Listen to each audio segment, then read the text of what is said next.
வணக்கம். இப்போது கோழி குஞ்சுகள் இழப்பு இல்லாமல் நம்ம 100 குஞ்சு வளர்க்குறோம், இல்லை ஒரு 20 30 குஞ்சு வளர்க்குறோம் அப்படின்னா, அந்த அத்தனை சிக்ஸையுமே நம்ம வந்து இழப்பில்லாமல் கொண்டு வரணும் அப்படின்னா 100% இழப்பில்லாமல் கொண்டு வரணுன்னா ஒரு சில டிப்ஸு ட்ரிக்ஸ் இருக்குது. உண்மையாகவே கோழி பண்ணை வைத்திருப்பவர்களுக்கு இது மிக உபயோகமாக இருக்கும். இந்த ட்ரிக்குனால தான் பண்ணைகள் வந்து ரொம்ப சக்ஸஸ்ஃபுல்லாக வேறு போயிட்டுருக்கு. ஏன்னா ஆரம்பத்திலே கோழி குஞ்சுகளில் வந்து நம்ம இழப்புகளை நிறையா பார்த்துட்டோம்னா, அதுக்கப்புறம் வந்து பார்த்திங்கன்னா அது ரொம்ப இழப்புகளை நஷ்டத்தை சந்திக்க வேண்டியிருக்கும். வெற்றிகரமாக எப்படி குஞ்சுகளை வளர்க்குறது அப்படின்றத நம்ம இப்போ பார்க்க போகிறோம். அதுக்கு முன்னாடி இந்த சேனலை சப்ஸ்கிரைப் பண்ணிக்கோங்க, லைக் பண்ணிக்கோங்க, அதில் பெல் பட்டனை கிளிக் பண்ணிக்கோங்க.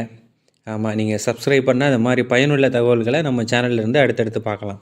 முதல்ல பாயிண்ட் நம்பர் 1, இப்போ பார்க்குறீங்க நீங்கள் இந்த வீடியோவில், எப்போவுமே ப்ரூடிங் ஒரு குண்டு பல்பு போட்டு அதுக்கு ஹீட்டு கொடுத்துக்கிட்டே இருக்கணும். ஆமாம், சின்ன சின்ன குஞ்சுகளாக இருந்தாலும் சரி, ஒரு மாதத்துக்கு அதுக்கு கண்டினியூவஸாக ப்ரூடிங் இருக்கணும். நம்பர் 1. இந்த ப்ரூடிங் வந்து பகல் நேரத்தில் வெயில் அதிகமாக இருந்தால் நீங்கள் ஆஃப் பண்ணிக்கலாம். ஆனால் ஒரு நாள் குஞ்சு, அதாவது ஒரு நாள்லேருந்து 5 நாள் குஞ்சுகளுக்கு 24 மணி நேரம் நீங்கள் ப்ரூடிங் கொடுத்தாக வேண்டும். மற்றபடி நீங்கள் இரவு நேரங்களில் மட்டும் இந்த ப்ரூடிங் போட்டால் நல்லது இதில் இருக்க மாதிரி. ரெண்டாவது பார்த்திங்கன்னா, ஒரு 2 மாதத்துக்கு நீங்கள் என்ன பண்ணணுன்னா, கம்பெனி ஃபீட்ஸ், எஸ்கேஎம் ஃபீடு பார்த்திங்கன்னா ப்ரீ ஸ்டார்ட் அப்படின்னு சொல்லிட்டு கம்பெனி ஃபீடு இருக்குது. சாப்பிடுதுங்க பாருங்கள். இந்த நல்லா ஊட்டமாகவும் நல்லா ஆக்டிவாகவும் இருக்குது பாருங்கள், ஓடி ஆடி விளையாண்டுட்டு. இப்படி இந்த நீங்கள் தொடர்ந்து நீங்கள் கண்டினியூவாக அந்த கம்பெனி ஃபீடு நீங்கள் கொடுத்தே ஆகணும். அதை கொடுக்கலாம். அது மட்டும் இல்லை, விமரால்னு சொல்லிட்டு ஒரு டானிக் இருக்குது, விமரால். அந்த டானிக்கையும் நீங்கள் வந்து 1 லிட்டர் தண்ணியில் ஒரு 0.5 ml நீங்கள் கலந்து கொடுக்கலாம். அப்படி கொடுத்தீங்கன்னா, அது மாத்திரம் இல்லை, நீங்கள் வந்து இந்த 3 காரியத்தை நீங்கள் ஒழுங்காக பண்ணிட்டீங்கனாலே போதும், 100% கோழிகளை நீங்கள் வந்து சக்ஸஸ்ஃபுல்லாக வளர்த்துடலாம். இதில் ஒரு இழப்பு இல்லாமல் வந்துடும். இது மட்டும் இல்லாமல் வேறு என்ன கோழிகளை நோய் தாக்கும் அப்படின்னு கேட்டிங்கன்னா, இந்த வெள்ளை கழிச்சல் இது மாதிரி விஷயங்களுக்கு நீங்கள் 24 நாள் கழித்து டைரெக்டாகவே நீங்கள் இந்த முறையில் வளர்த்திங்கன்னா 24 நாள் கழித்து டைரெக்டாகவே நீங்கள் அசோட்டா போடலாம். F1 IBD தேவையே கிடையாது. ப்ரூடிங் நல்லா வச்சு, நான் சொல்கிற கம்பெனி ஃபீட்ஸை நீங்கள் நல்லா கொடுத்து, விமரால் டானிக்கை வந்து வாட்டரில் நான் சொல்கிற ரேஷியோவில் கலந்து கொடுத்தீங்கன்னா நீங்கள் எந்த தடுப்பூசியும் போட தேவையில்லை.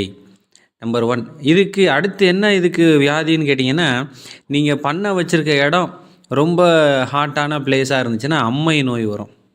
ஆமாம், இந்த அம்மை நோய் வர்றதுக்கு நீங்கள் வந்து அதுக்கேற்ற மாதிரி இந்த பிளேசஸ் எல்லாம் வந்து நீங்கள் கொஞ்சம் நல்லா கூலாக வச்சுக்கணும். அதையும் பார்த்துக்கணும். ரொம்பவும் ஹீட்டாக ரொம்பவும் ப்ரூடிங்கை கொடுத்தீங்கனாலும் அதுக்கு அம்மை நோய் வர்றதுக்கான வாய்ப்புகள் இருக்குது. இப்போ அதுக்கு என்ன பண்ணலாம் அப்படின்னு கேட்டிங்கன்னா, அம்மை தடுப்பூசி இருக்குது. அந்த அம்மை தடுப்பூசியை நீங்கள் ஒரு 30 டேஸ் கழித்து போட்டிங்கன்னா அந்த அம்மை தடுப்பூசியிலேருந்து விடுபடலாம். இல்லை நான் அம்மை ஊசி போடாமல் வளர்க்கணும் அப்படின்னு நினச்சிங்கன்னா, நம்ம கத்தாழை இருக்குது பாருங்கள், கத்தாழையை நல்லா பீஸாக வெட்டி நீங்கள் வாரத்துக்கு 2 முறை நீங்கள் அதை கொடுக்கலாம். குஞ்சுகள் நல்லா சாப்பிடும். நீங்கள் ஃபீடு மட்டுமே கொடுத்துட்டு இருக்கிறதுனால குஞ்சுகள் நல்லா இந்த கத்தாழையை அழகாக சாப்பிடும். முருங்கைக்கீரையும் நீங்கள் எடுத்து கொடுக்கலாம். அப்படியே இதை பாருங்கள், கீழே உள்ளே போட்டிருக்கு பாருங்கள், பச்சையாக தெரியுது பார்த்தீங்களா, முருங்கைக்கீரை. அதையும் காலி பண்ணிடும். கொஞ்சம் லேட்டாக சாப்பிடும் குஞ்சுகள். ஆமாம், அது மாத்திரம் இல்லை, இதுக்கு நீங்கள் அது வச்சுருக்க லொக்கேஷன் ரொம்ப முக்கியம். பாருங்கள், மேலே பாருங்கள், அந்த க்ரீன் ஷீட்டு போட்டிருக்கு மேலே. இந்த பக்கம் வந்து பெட்ஷீட் போட்டு மறைச்சிருக்கு. நைட்டு இந்த வீடியோக்காக தான் இது திறந்துருக்கு. இதுலேயே ஒரு பெட்ஷீட்டை போட்டு மறைச்சிருவோம். நைட்டு நீங்கள் வந்து என்ன தான் ப்ரூடிங் போட்டாலும் அதுக்குள்ளே வந்து பனி இதெல்லாம் போகாத அளவுக்கு நீங்கள் வந்து சேஃப்டி பண்ணி வச்சுக்கணும். ஸோ இப்படி குஞ்சுகளை ஒரு மாதம் நீங்கள் நல்லா வளர்த்தாக வேணும். அப்புறம் ஒரு 2 மாதம் கழித்து நீங்கள் ஆஸ் யூஷுவலாக நீங்கள் வெளியில் திறந்து விட்டுறலாம். இந்த பாருங்கள், பெரிய கோழிகள் மாதிரி நீங்கள் அதையும் அப்படியே வளர்த்துக்கலாம். இது ஒன்றும் பிரச்சனை இருக்காது. ஸோ இதை காணொலியை பார்த்ததுக்கு நன்றி. பயனடைந்தவங்களை சப்ஸ்கிரைப் பண்ணுங்கள்.